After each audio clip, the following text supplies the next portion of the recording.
Hi, Austin Griffith speaking here. Just wanting to provide, I guess, some insight, some reflection, and have a bit of a rave ultimately.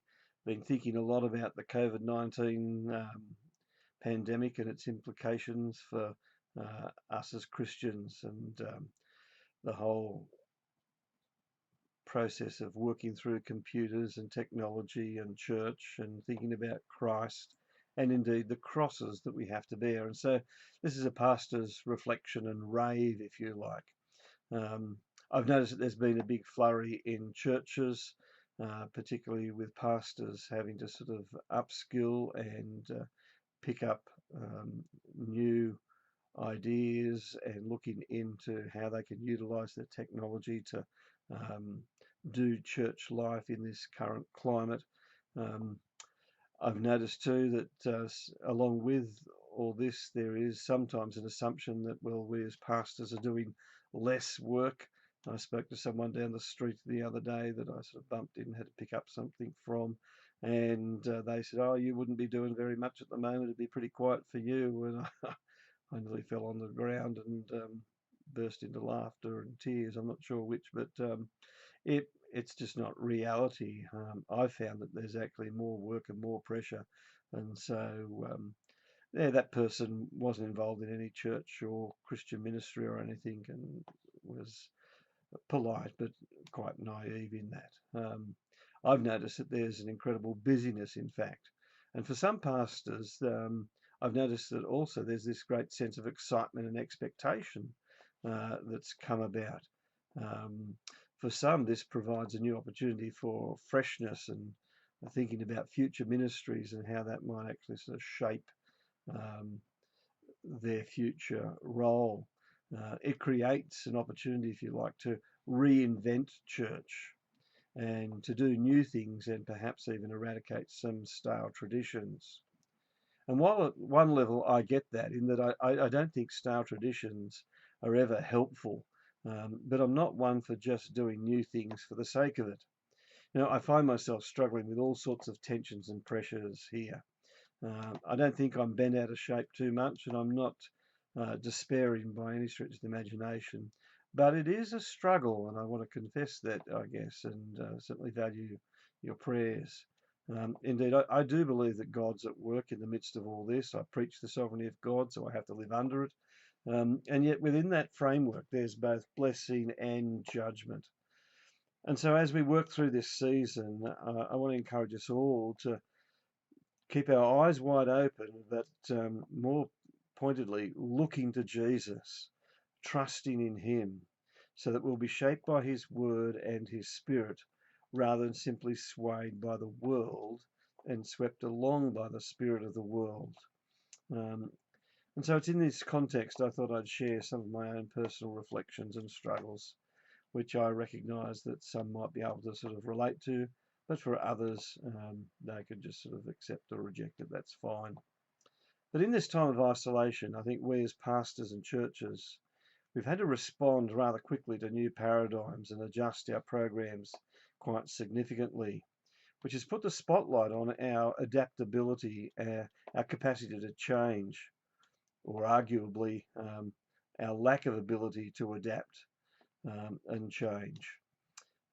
With that, there are some benefits, but also some real dangers and challenges. One of the dangers is that we as pastors and preachers and indeed churches can unwittingly become more dependent on the computer, on the internet, on our own charm perhaps. And for some of us, it's easy to draw on the inner geek and revel in all of this, in that it suits our personality and our gifts. But for others like me, it has the opposite effect. I can use a computer, I can handle some techie stuff, but I recognise that I'm really way out of my comfort zone here. And I'm acutely aware that I need God's grace and God's Spirit to work. Prior to COVID-19, I was always aware that I needed God's help to do pulpit ministry and preach and share as a pastor. But now, after COVID-19, it seems that the Spirit needs to do even more work and be more active, making up for my other ineptitudes as well. That sounds like bad theology, and it comes across that way, but I hope you get what I mean. I'm just very, very conscious that yeah, I needed the Spirit of God before. I definitely know now that I need the Spirit of God to work and get me through and us through all of this as well. In addition, I can't help but feel that this brings about some extra pressure and great pressure on pastors, not just in terms of the tech skills and the time and the adaptability, but also and profoundly the pressure to perform.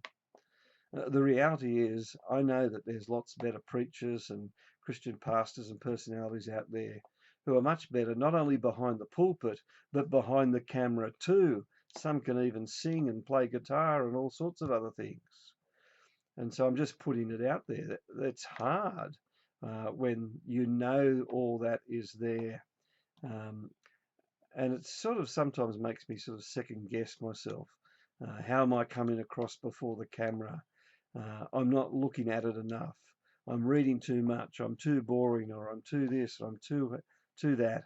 And I hear Carl Faser's tips, which are great, and I want to do the best I can.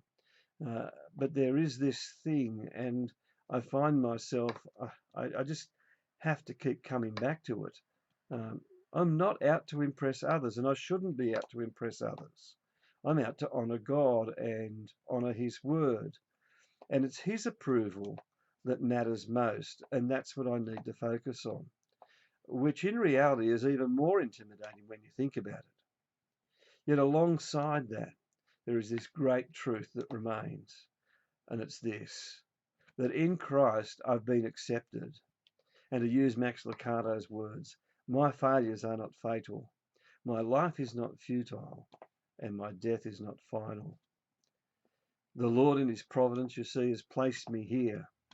And yes, our resources are limited, and I'm not likely to ever be a successful televangelist. But His grace is enough. He's sovereign over the COVID-19, and He's sovereign over where we're located, and the gifts that we have and the gifts that we do not have, and He is still good. I don't need to be jealous of other pastors or churches, although I confess it creeps in, and I have to crush it often. My identity is in Jesus, and so is yours. And although uh, the church I pastor is far from perfect, let me say it's been great. They've been understanding and compassionate and supportive and really trying to honour Christ in all of this. And I am so blessed and even a bit proud. Perhaps one of my major concerns, though, in the midst of all this online church stuff, is that there will be some who will want to do and be the church only in this way, that the online process will be the preference, that Christianity will be shaped and driven by convenience rather than conviction as never before. Now, I get that for some people who struggle with anxiety, that the gathering of church in that life giving sense can be very challenging. But that's a slightly different and related issue. However, I wonder if those who've tuned in online and enjoyed the Zooming church life may come to reject or even resent the face-to-face connection in real life, where commitment to church is little more than a click. You can pause me, you can turn me off, you can even not even bother. Where this sort of church life becomes priceless. That is, it actually costs nothing. It is ever so convenient though, isn't it? Like the drive-through McDonald's. And so the exhortation and wisdom of Hebrews 10:23 to 25 remains. And I want to keep encouraging you and reminding you of this. Let us hold unswervingly to the hope that we profess. For he who is promised is faithful. And let us consider how we may spur one another towards love and good deeds, not giving up meeting together, as some are in the habit of doing, but in encouraging one another, and all the more as we see the day approaching. Remember also that Jesus speaks very clearly about the cost of following him and being one of his disciples. Mark 8:34, Jesus calls the crowd to him along with his disciples, and he says, "Whoever wants to be my disciple must deny themselves and take up their cross and follow me." The point is, you see, that being a follower of Jesus means that there will be some heavy lifting. It's actually not about convenience. It's about carrying crosses daily. I wonder how you're faring in all this. Has it made you think? Have you considered how inconvenient all this is? Are there days when bitterness creeps in? Or have you become more appreciative of some things? Will you be keen to engage in church life later on? Will you do so more than you did before or less than you did before? How much have you missed the gathering of the redeemed, the church? What difference has it made? Are you more reliant on computers, reporters, Facebook and friends? Or are you more reliant on Jesus himself? Remember to take time to reflect and pray, and ask God to help you to come through this with a stronger faith in him and a greater love for him. Our doors might be closed for now, but remember, Jesus' arms are always wide open, and he proves it on the cross. Let me remind you too that this Sunday we're going to have a Zoom morning tea, and in that morning tea we'll share communion together as well. Trust you're going okay. Blessings upon you. Take care. Bye for now.